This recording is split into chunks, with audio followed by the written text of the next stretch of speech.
ukavuga ngo ibintu sinagiye mbikurikirana ku bindi nkamenya ikintu ku kindi, akarengane k'ibihekane, akarengane uko gakorwa, uko gapangirwa umuntu, akarengane uko gahekeranyije hejuru y'akandi, abafungwa imyaka nk'ibiri mu buroko bakamara 20. perezida alo amakuru seriko amakuru ni meza. Amakuru yanyu aho bimeze biteye ifasha twe ku ruhande rwacu tumeze neza, bihagaze neza. wane mu mvugo y'ubu ngubu y'urubyiruko abajyambere. natwe iburengerazo mu karere ka Nyabihu turaho turashima Imana. Ni ugushima kuko Imana utayishimiye yarakara, yamara kurakara ikagupyaturamo capati ikazigaburira abashonje bayo, yabona nabwo zuzuza ubuziranenge, zaba zituzuza ubuziranenge ikanga kuziha abayo kuko ntabwo yaha abayo ibituzuza ubuziranenge. Ndakurahiye. none kwira myanya iyo bari kuduhereza ntaho bagwayemo. Karame nta mwanya baguhaye mwariya myanya barimo kuduhereza abantu batinyutse. nyine mwabashaka imyanya bayibahate bayibahe, hanyuma nyuma yaho nibamara kuyibahata bazahindukira babahata uburoko ngo mwanyereza imitungo, ngo mwangiza ibintu. ni ukuvuga aho ngaho niho haba umutego satani itegera imirimbanyi. naho nkanjye ntabwo ibyo biri mu nshingano zanjye na viziyo yanjye. icyerekezo cyanjye ni ukuyobora repubulika y'u Rwanda, hanyuma mwese nkabaha imirimo imbere mu gihugu no ku rwego mpuzamahanga, nkakuramo n'imipaka y'igizaswi yamaze abanyafurika. njye simpirimbanira inyungu zanjye bwite, haba njye ndeba inyungu rusange za kiremwamuntu ku rwego rw'u Rwanda, ku mpamvu nziza nyinshi 200, ku rwego rwa Afurika impamvu nziza nyinshi 200, ku rwego rw'isi impamvu nziza nyinshi 20,000 byarengera ikiremwamuntu ku isi yose. nicyo cyanjyanye mu ishuri guhirimbanira uburenganzira bwa kiremwamuntu. ntabwo nagiye kwiga niga ku bw'inyungu zanjye bwite. icyo ntabwo aricyo cyampagurukije mu mpamvu zampagurukije. none nyakubahwa barafinda ko baherutse kuvuga ko diplome ya lisansi bayigutumye ukayibura. ayo makuru niyo cyangwa se ibyo se ninde wabikubwiye ko umuntu iyo atanga ibyangombwa bye abitanga mu ibanga? we bayigutumye warayitanze cyangwa warayibuze? ni ukuvuga kuriya twe baduhaye imyanya yo kuba ba director general muri minisiteri zitandukanye, ariko nabajije ikibazo cy'amatsiko. indirimbo barahirwa barafinda seke kuba Fredi kubera ikiwe mutamuzirikanye. bambwira yuko utaba ufite diplome ya kaminuza. abo ni bande bakubwiye? abo yabyo waduha amakuru.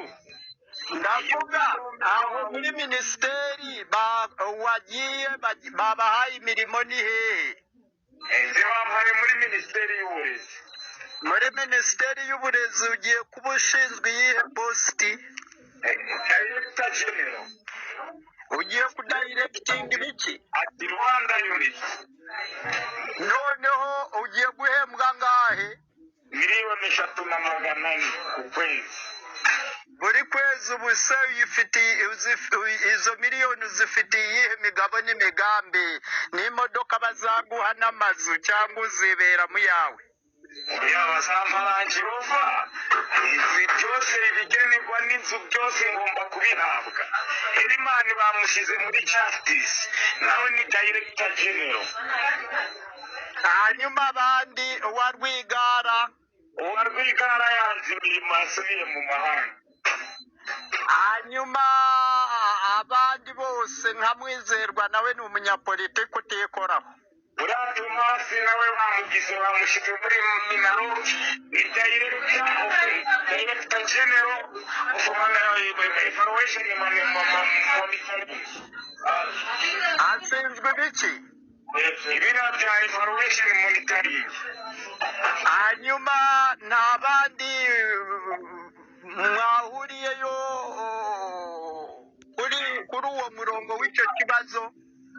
ahantu kuvuga natunguwe no kutakubonayo, bavuga ko bagutumyeho nta diporome ufite y'amashuri yisumbuye. ubundi wowe ninde uba ukubwira nk'ayo makuru ko udakora muri neke, udakora muri perezidanse? Ninde uba ukubwira ibyo ko umuntu atanga ibyangombwa bye mu ibanga rikomeye cyane? Ibyo byerekeranye n'impapuro zanjye, ninde wakubwiye ibyo ngibyo?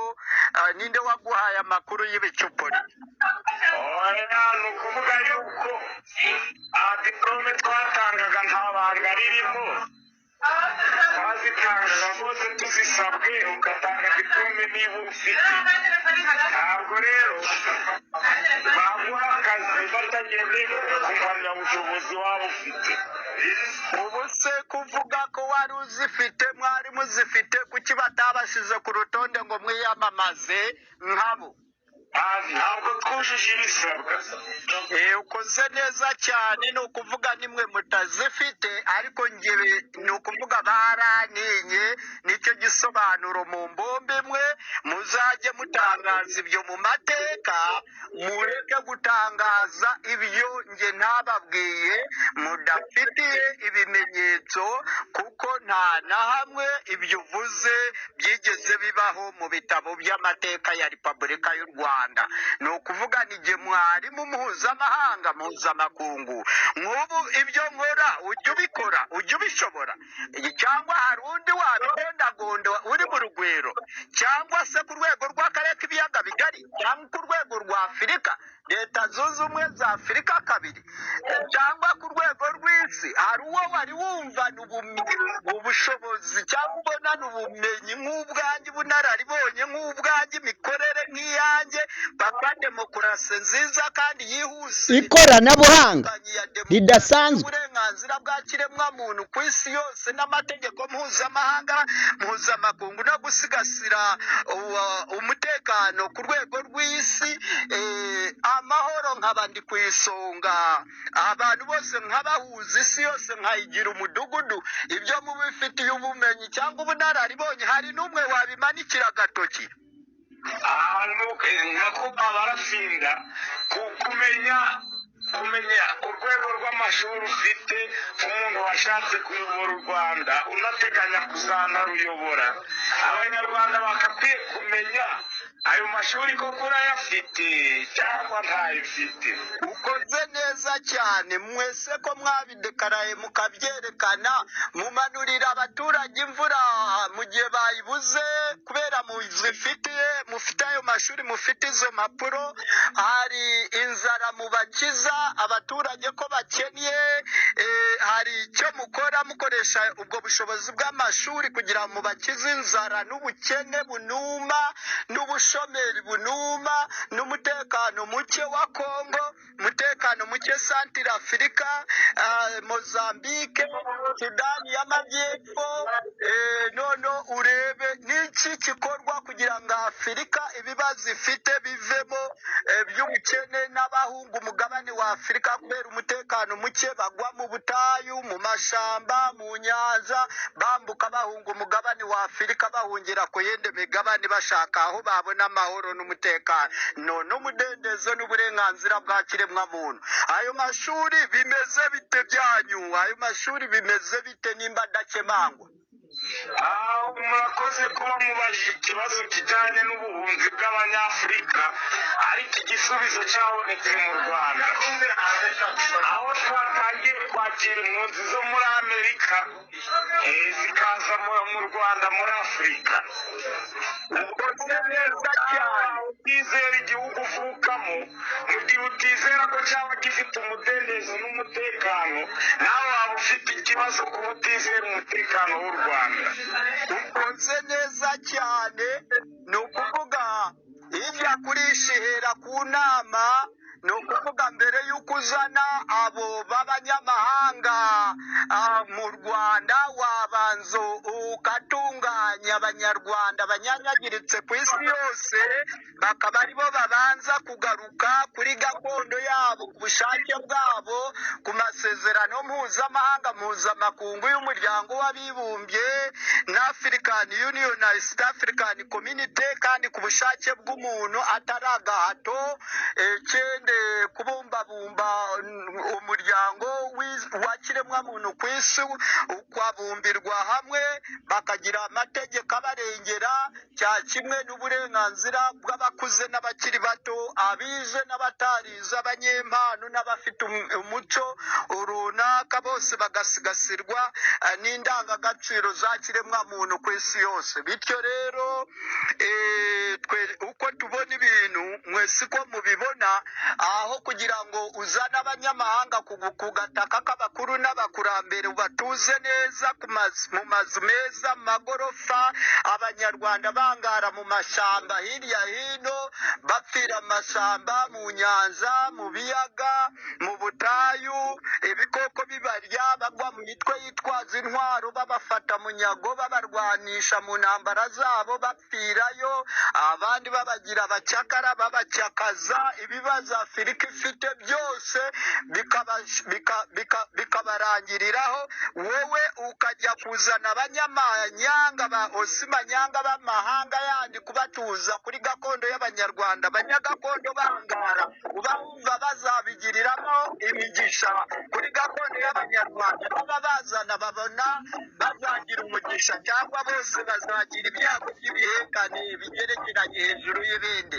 Amakuba n'ibyiza kamere n'ibiza abantu n'ibizanano n'isanganya n'urusukumane.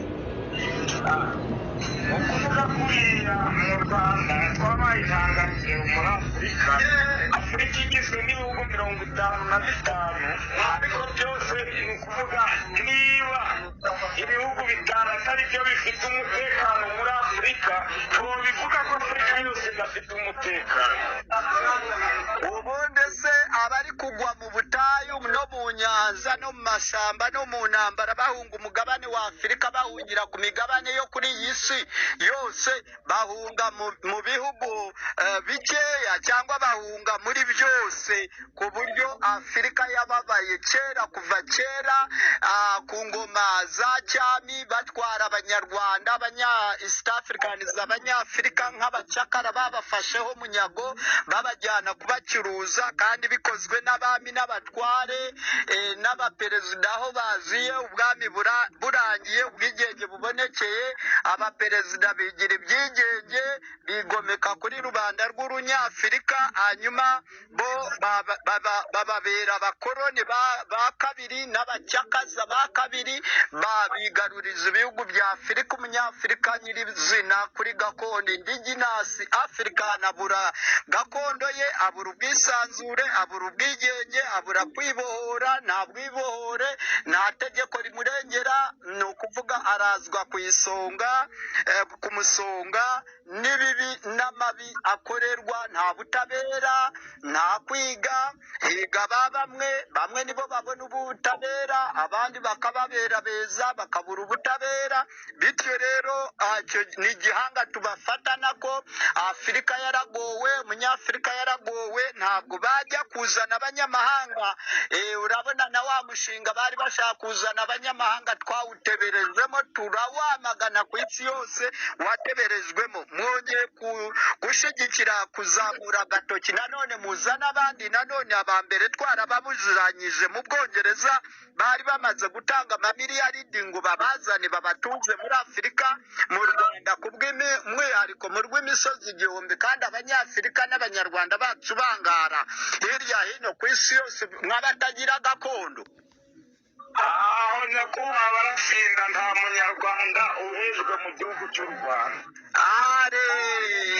Uraho nawe abanyarwanda baba bakuwe mu gihugu badafite mu burenganzira 59, twaje kugaruka mu gihugu cy'ababyaye. Umunyarwanda mujye hari imyumvire igomba guhinduka. Niba umunyarwanda agiye guhaha akajya mu bihugu by'amahanga, ntabwo biba bivuze yuko ahejwe kongera kugaruka mu gihugu cya kavukire cy'u Rwanda cya gakondo ye. Ni ukuvuga yuko n'abana ntiyabura n'ikirara abana bose ngo bagonotera ngo habure mu kunamira ni ukuvuga rero n'abanyarwanda bagomba kubamo abatishimira kuba mu gihugu cyo bavukiyemo ariko usibye abanyarwanda bakoze jenoside yakorewe abatutsi abandi bose bemerewe kugenda bakagaruka kuko nta muziro bafite mu gihugu cyababyaye ariko abakoze jenoside bagomba kugenda bakangara bakazunga umutesi yose kubera ko batagaruka mu rwababyaye kubera bavukije iki abanyarwanda ubuzima ibyo bintu bigomba gutandukana rero no kumva niba umuntu yarangirije seveye akumva ko azagira umutekano ari kubunga mu bihugu by'amahanga kugira adakurikiranwa mu byaha yasize akoze mu Rwanda uwo muntu bamutangaho ingero uvuge ngo ni umunyarwanda ahubwo bagatanze ingero ku banyarwanda bafite umutekano badafite n'umuziro mu Rwanda bakaba baranze kuba mu Rwanda bakajya kureba ahandi hasumba mu Rwanda akaba ariyo baba bayishimiye ndumva rwose umunyarwanda udafite ikibazo yageze no mu mahanga akabura n'itike imugarura u Rwanda ruramuterereza ajya kuri ambasade y'u Rwanda ndumva rero u Rwanda ntabyo rutakoze. Urakoze kuri iyo ngingo kubera ariko ubyumva ngicyazanye no kongerera abantu terabytes mu myumvire nkabakura muri kilobytes na megabytes na gigabytes nkabazamura nkwibarije aho ngaho ubwo se Kayumba ko yahunze bya jenoside none Majyambere wari umukire yahunze ibyo ikindi yo nanone urebye uriya mu mama wa Rwigara yahunze ibyo ngibyo ikindi usibye n'uwo Rujugiro y'abatwaye yagiye azuze ibyo ngibyo ikindi umwami Kigeli wa gatanu Ndahindurwa yagiye aheriyo arinda bamugarura yasizemo umwuka umugogo we yari yarazize ibyo ngibyo abandi bose bangaye ku isi bose bazira ibyo ngibyo ntabari guhunga muri FPR Inkotanyi buzuye mu mahanga bahunga ibyo ngibyo ababundi se bavuye hanze bonyine nibo baba mu Rwanda ntabari mu Rwanda barubamo sebo nimba se twese turubanamo ahubwo suzuma bariya bashwanira abandi bariya badashaka kubana n'abandi ngo babavudukana bakabasukaho n'imiriro ibyivugo bikaba ibyivugo aho niho ubumwe n'ubwiyunge bwaburiye nk'umusaza w'ukuri aho niho naziye kunga abanyafurika dushingiye ku banyarwanda bose bacire hasi birarura umusaza mukuru w'umuzehe narabonetse kizigenza perezida nyaperezida nyawe naho ababaryanisha babashwanisha ngo amaboko ataresha ntaramukanya ubwo se azaresha ryari azaramukanya ryari izo mvugo ngo nizo ngiro ibyo byose bigomba kurangira muhuza w'abanyarwanda bose abari imbere mu gihugu n'abari mu mahanga abari muri diaspora muri ambasade n'impunzi zose nkazigarura kuri gakondo tukabagaburira ibyo kurya tukabakira tukabatuza bakasabana n'abandi bose bakiyumvana nabo tukiyumvana nabo tukagira ubusabane tukajyana bagaburira kumara iminsi 30 abaturage barya banywa basabana muri ubwo bumwe tukubaka u Rwanda rushasha rweza rwa bose nta n'umwe uhezwa hanze nta n'umwe ubonwa ko ari umwanzi w'igihugu kuko ntiharavumburwa imashini ipima umwanzi w'igihugu cyangwa umukunzi w'igihugu ubu nawe ejo nibagutsimbura ugahungira mu mahanga n'aba bazaba imbere mu gihugu bazavuge ko uri umunyamakosa bakurega ibyaha ibi n'ibi muzahora musimburana mu gihugu mutsimburana umwe asohoka undi yinjira nawe ategereza ahazazira nawe asohoke nawe usohoke cyangwa uzagarukira nawe umusohore muzahora muri ayo ngaho mpaka na ryari Yesu aho azazira nje rero ndaje ibyo mbikemure hakiri kare kuko ikibitera ndakizi murakoze ba nyakubahwa barashinga ni ukuvuga ngo ntabwo u Rwanda rwigeze ruheza Kayumba yarigeze kuba umugabo w'ingabo mu Rwanda yabaye ambasaderi mu bihugu by'amahanga mu Buhindi ndumva igira ngo ari uko u Rwanda rumufitiye icyizere ariko abantu hari ibintu tugomba kwemera niba Kayumba yarakoze amakosa agomba guhunga azira kuko yaryozwa amakosa yakoze ni ukuvuga umuntu muzima agomba kugira n'amakosa niba ukoresheje ukabona koko utanyura mu buroko ukabona inzira y'ubusamo yo kuba wajya hanze ntukurikiranyweho ibyo byaha wakakwiye kugumamo umwami Kigeli we kuki yarinze agwa ishanga amaze imyaka n'utwaka kuki watari yemerewe kuza hakiri kare Kigeli bamusabye kugira ngo ahunguke ave mu buhungiro aze ategurirwe inzu byose bihabwe ashaka kugira ngo aze asubize igihugu ubwami ni ubuyobozi bwakorwaga muri prekoloniyo bigaragaza imibereho yari ikiri migufi y'abanyarwanda imibereho itarishimishije niyo yaporomotingaga ibintu bya royal kingdom birabyo ubwami buzanwa nuko igihugu kiba kidafite ubushobozi bwo kuba cyakora ibintu bya leadership ngo tugiye muri koloniyo tuzasangaho musenyeri karasi mu 1924 yazanye icyo bita karasi azanaho amashuri arigwa atangirira i Rusizi mu kwigwa rero nibwo umwami Musinga yagiye kuba yagera mu ishuri rero ni ukuvuga nyuma haje icyo bita repubulike agomba kuboneka perezida ukatowe n'abanyarwanda kuko his excellence Paul Kagame yatowe kuko duteganya kuzongera guhatana 2029 ku mwanya w'uperezida ni ukuvuga rero ntabwo ubwami Kigeli yagombaga kugaruka nk'umwami yagombaga kuza nk'umuturage rero kuba ataremeye guhunguka akavumiyo numva nta kosa ryabayemo ay'abatwa Rujugiro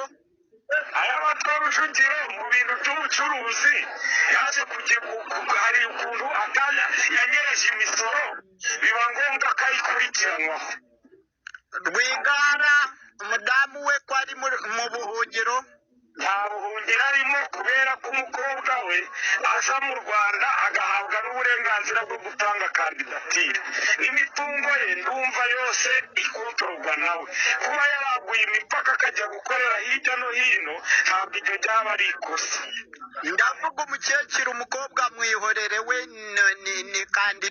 ni umukandida nta kosa ariko ririmo kuba asa akagenda nta kosa ririmo noneho Karegeya mu bintu by'inzego z'ubutasi ntabwo twamenya ibyazo inzego za gisirikare zigira amabanga menshi niyo mpamvu mubwira kuyobora igihugu ugomba kuba ufite amakuru yose kandi ugomba kuba uri umuntu ureba kure utareba hafi hano noneho abandi baturage b'impunzi bahunze ku butegetsi bw'inkotanyi b'abaturage basanzwe bo babahunga iki abandi barigeze bahunga ibyaha bakoze ntawe uba hanze y'abatotezwe nta muntu rwose umuntu ujya hanze agenda agiye guhaha yanyurwa n'amahaho akagumayo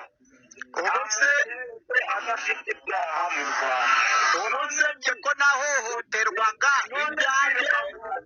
ibyanjye warabimenye ko nashimuswe inshuro 8 ubundi buryo bakajya kundoga kuntera inshinge z'uburozi ubwo ibyo wumva ari ukubanira abanyarwanda bari imbere mu gihugu none iyo bakuroga utarapfuye nuko bagisubiza nyine ni ukubura ahubwo baragutijije kuko wari ufite ikibazo cyo mu mutwe bakuvuye urakira usanga kandidatire basanga uri muzima ahubwo bagakwiye gushimira igihugu kubera ko cyakuvuye hanyuma ko na nashimuswe inshuro eshanu mfungirwa muri serikeye. Ibyo ni iby'i Rwanda cyangwa bimeze bite? ibyo nta kimenyetso bifite. Ntacyo umunsi kizajya habona uzasubira uvuge gute? nta kimenyetso wabona kuko ntiwashyirwa muri serikeye umwuka wahera ukitabira turimo. Hanyuma wowe ko twe turi abantu dusanzwe gutyo, erega nk'ubu ngubu turimo kuvugana, nzakwereka ibimenyetso ko twavuganaga n'amavidiyo nyakwereke n'amatariki n'amasekonda n'umwaka n'aho wari uhagaze n'aho narindi, byose ubibone ku murongo. Bizaba atari ibimenyetso bihagije, n'ibindi nabyo ni uko nguko ngayo nguko. nta kibazo rwose, igihugu ni umudendezo, kubera ko yiba ibintu byo gutanga kandidatire bigira ingaruka, tuba twarahuye n'ingaruka tukimara gutanga kandidatire. none hari ikibazo uragira mu nzira kuva aho uyitangiye? uretse ko nafungiwe inzira iwanjye, ko nafungiwe amazi n'umuriro, amashanyarazi, nkajya kongera kubigura bundi bushasha, nabyo bimwe bakongera bakabyisubiza yanatanze mbere ntiyabansubize. Ibyo bumva iyo mba nk'abariya bajegajega cyangwa nkawe uko ubibona gutyo, nanjye simba naragiye hanze nkahunga nkasanga abandi. nuko ndi umunyapolitike mwiza w'amahoro, nkiyicarira nka kuriya Gandhi yarebaga abakorone b'Abongereza akisutamira hasi, ubundi agakoresha politike nziza y'amahoro. Kera gakeye Ubuhinde bukabona ubwigenge, nanjye kubera nkoresha inzira y'amahoro, politike idasanzwe y'abasaza b'ukuri, nk'umunyapolitike mwiza w'amahoro. kurapana abatekinika aho bakabyinira mbetezi bishakira ibintu aho gushaka ukuri n'ubutabera muri rubanda, uburenganzira bw'abantu ngo bwubahirizwe bigende neza, ugasanga bo bashaka inyungu zabo bwite aho gushaka inyungu rusange. ubwo wumva wajyaho ukavuga ngo ibintu sinagiye mbikurikirana ku bindi nkamenya ikintu ku kindi, akarengane k'ibihekane, akarengane uko gakorwa, uko gapangirwa ubuntu, akarengane uko gahekeranyije hejuru y'akandi, abafungwa imyaka nk'ibiri mu buroko akamara 20 mu buroko.